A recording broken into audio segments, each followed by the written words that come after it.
my name is Mia Gordon, and I'm an implementation manager for Pure. And with me are Austin and Wiebke from the Royal Northern College of Music in Manchester in the UK. So we're here together because RNCM finished their implementation of Pure just a few months ago in the summer. It took them under a year, and in some ways it was a really special project, right? They're a specialist institution, they're a music conservatoire. They have special considerations for how they were going to configure their Pure, special plans for Pure in the future. But in other ways, and I'm sorry about this, you're just not that special. By that, I mean some of you in this room belong to large institutions and you have arts and humanities departments and your researchers are doing artistic and practice-based research. And others maybe at small specialist institutions, so you have similar concerns but working in different fields, not music. So that we hope that the experiences and ideas that we're about to share with you are useful and relevant to all of you. And with that, I will pass on to Wiebke to start off talking about RNCM. Thank you, Mia, and very nice to see you all here. Thank you for coming to our session. I do think we are very special, but I would think that. I am the Director of Research, so I'm the Executive Lead for Research Knowledge Exchange, Special Collections, Museum, Archives at the Royal Northern College of Music, which I will refer to from here on as RNCM, just to make things a bit shorter. I'm here really to just sort of set the scene a little bit and tell you about the context within which we have been working with Mia. So the RNCM, the Royal Northern College of Music, is a world-ranking conservatoire serving students from across the globe. We have 950 students from 56 countries, and we are situated in the heart of Manchester, which is the UK's biggest creative industry economy outside of London. Our training, teaching, research are practice and industry-based, anchored in a research mindset of investigation, innovation, and rigor. At the RNCM, we are proud to be ranked number 5 globally in the QS World University Subject Rankings for 2025. And in 2023, we were awarded Gold Standard in the UK's Teaching Excellence Framework exercise, an award we will hold for the normal 4-year assessment period until 2027, and then we obviously hope to get it again. We are also in receipt of World Specialist Provider funding. These achievements reflect our commitment to excellence in teaching and learning, but they also signal a growing expectation that research must be at the heart of what we do. Traditionally, conservatoires have not necessarily been research-led. Indeed, research is in the conservatoire sector still comparatively new, about 20 to 25 years, I would give it. Yet the sector has had a profound impact on the worldwide recognition of practice research and artistic research and their significance. In a changing landscape for the creative industries, in which jobs are changing rapidly and the sector is under increasing pressure to evidence its societal and economic impact, recording, reporting, showcasing, and impact measuring of creative practice research is absolutely essential. So at the RNCM, research isn't just journal articles, it's performances, compositions, recordings, workshops, web and social media content, and lots more. Our challenge then is to make Pure work for these creative outputs and ensure that the system supports our unique research culture. Our ambitions are clear. We need to increase knowledge exchange capture and reporting by 25% over 6 years. We do a lot of knowledge exchange, we just don't capture it very well. We also want to increase staff engagement in research by 25%. And we want to cement research at the center of teaching and learning as we see it as an integral part of the artistic and educational professions that we train our students for. In the UK, knowledge exchange and the economic and social impact of research is increasingly significant. It is assessed through our funding body's knowledge exchange framework, and our targets are aligned with this.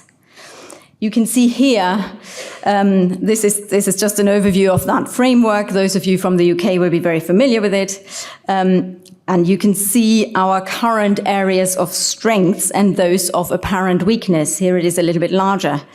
Yet a closer look should surprise us. Why is working with the public and third sector so low on this chart when we work with the public daily in concerts, workshops, family events, all sorts of things? The graph shows our issues with capturing the data more than with generating it. To achieve our goals, then, Pure must do 3 things for us.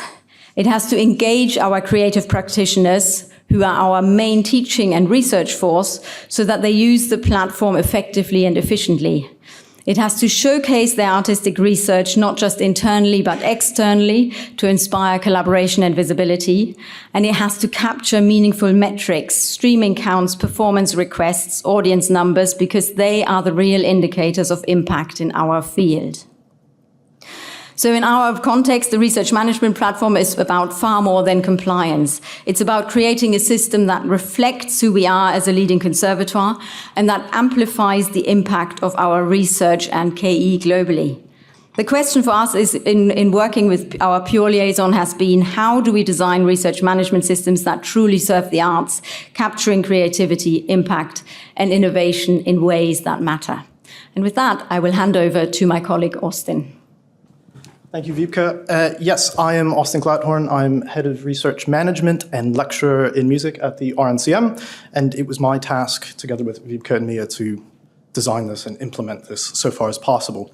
So yes, thank you again for that context. To address the challenge that Wiebke mentioned, that our research activity is diverse and often non-traditional, non-text-based outputs, we had to make some changes to Pure to lend itself to our researchers. And I'm going to take you through what we did in a little more detail.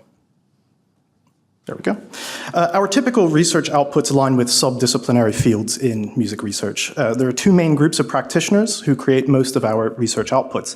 The first are our artistic practice researchers, so composers, performers, and conductors. And the second group are musicologists, music educators, and music psychologists, who produce more traditional text-based outputs. The typical outputs of each group can be seen here: compositions, performances, and sound recordings for the first, and books, articles, chapters, reviews for the second, though it is important to mention that these divisions and outputs are very permeable. Composers often do write articles, and musicologists are involved in performances. And you can see a screen capture showing the relative amount of RNCM research outputs on this slide. So the point is, while the second group of researchers produces more traditional textual outputs, books, edited volumes, articles, so on and so forth, the first group tends to be the one whose more ephemeral activity is, generally speaking, harder for us to capture. And the difficulty is not just because the outputs don't lend themselves to existing text-based models well, but also because the practitioners are sometimes less likely to see themselves as researchers or less likely to view what they're doing as research, even though what they are doing is very much research-driven. And don't misunderstand me, many composers and performers do see themselves as researchers, but in my experience at the RNCM and other larger institutions elsewhere, just as many do not. Or they don't consider the research label as somehow compatible with their artistic creativity and freedom. Addressing this particular issue was probably the one we spent the most time discussing at the beginning of implementation, as I'm sure Wiebke and Mia remember quite well. What we needed to do was to make the system as inclusive to both groups, but especially to our many artistic researchers who produce audiovisual outputs and may not see themselves as researchers or what they create as research. Our configuration of performances offers a good example of the changes we made to accommodate our artistic research practitioners.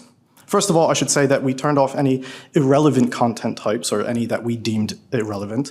So conference presentations as a research output in and of itself, for example, which we judge to be more as an activity, and that's where it continues to live in Pure.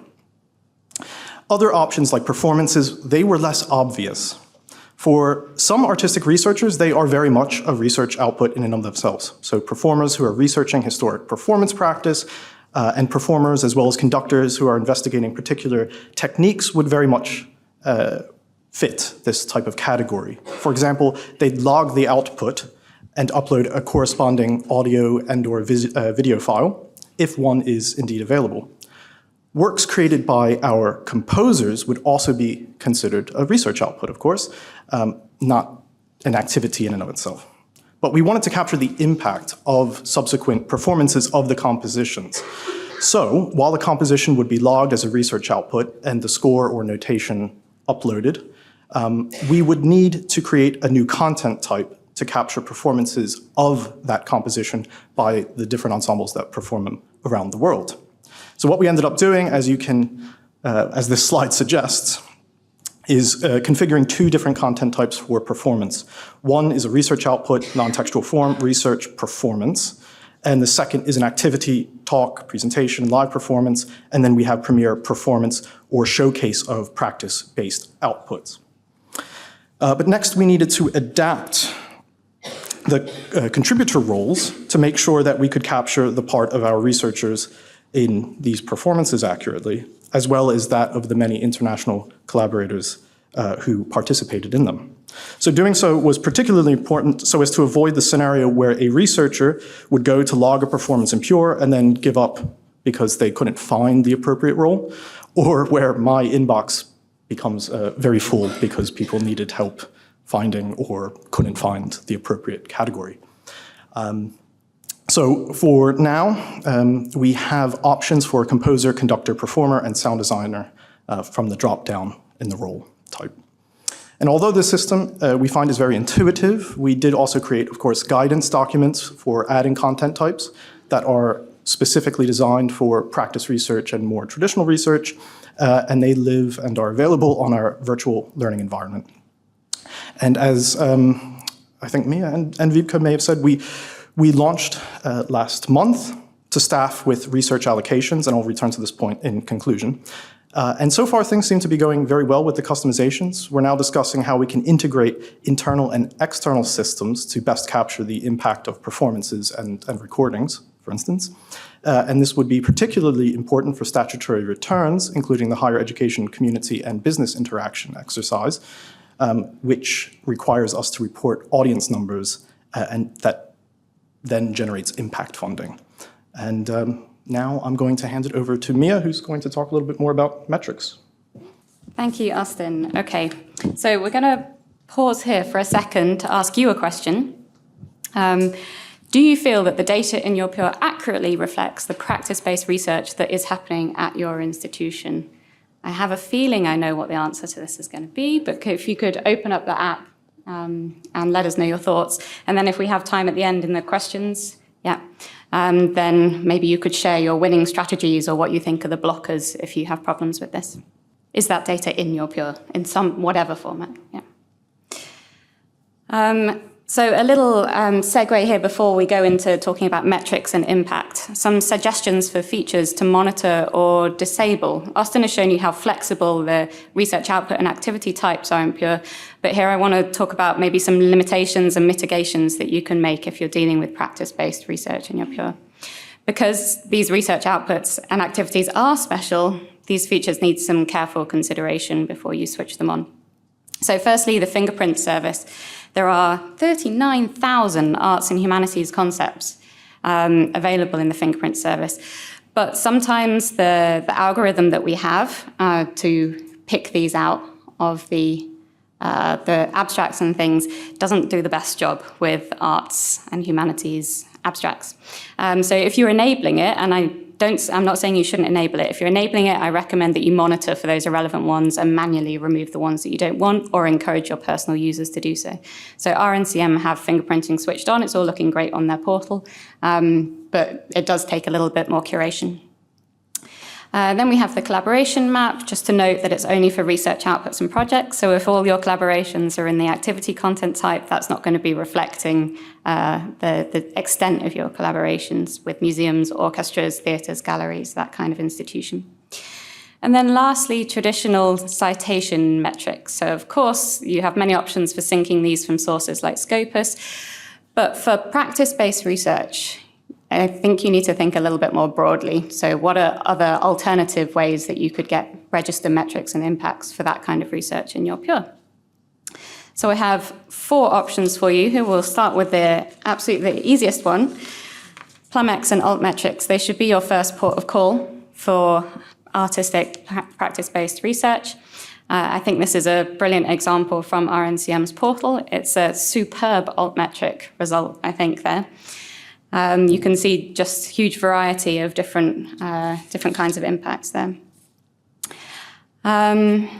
And I think RNCM, you chose to switch on altmetrics and PlumX, as well as the downloads from the Pure portal. The next requires a little bit more setup, but it encourages researchers to add the metrics you already have. So here we're seeing keywords, the custom metrics keywords, and it just, if researchers have that data, this is just somewhere where they can put it and you can curate it and deal with it afterwards. It's kind of crude, but you could make it more structured with custom defined fields, that kind of thing. Slightly more complex here, building an integration with an internal ticketing system. So at RNCM, they have a beautiful concert hall, studios, loads of performance spaces, and of course they sell concert tickets. So they already have some important metrics for those performance research outputs and activities. And we can connect up that data with Pure. We haven't done it yet, but we're working on it. And if you add the ticketing system ID for that concert, then you'll be able to bring in on a real-time basis the number of tickets sold. And then finally, and most ambitious, there are, of course, lots of online streaming services, and the compositions of the researchers at RNCM are on these streaming services. These streaming services have APIs.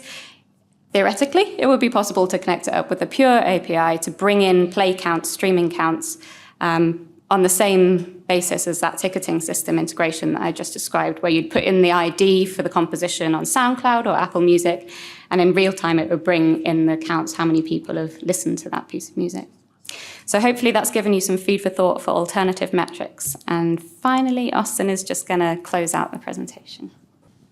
Okay, thanks, Mia. So to wrap up, as a small specialist institution, we must be economical with our systems, and even if we weren't, too many systems can discourage people from engaging with them as we would like them to engage. So we aim to use Pure, you can see here, basically as the main port of call for most of our internal things like generating reports for committees and activity reviews, and also externally. So we are in the process of developing a new website, and what we want is it to be a one-stop shop for both us in the back end in the research office, but also our researchers, who will then update their activity, of course, through Pure, but that will then feed out to the website, including their profiles. And currently, as I said, only people who have research allocations have access to Pure. This is part of our phased launch, and then we will open up to our much wider community that is far more active in knowledge exchange generally. So thank you very, very much.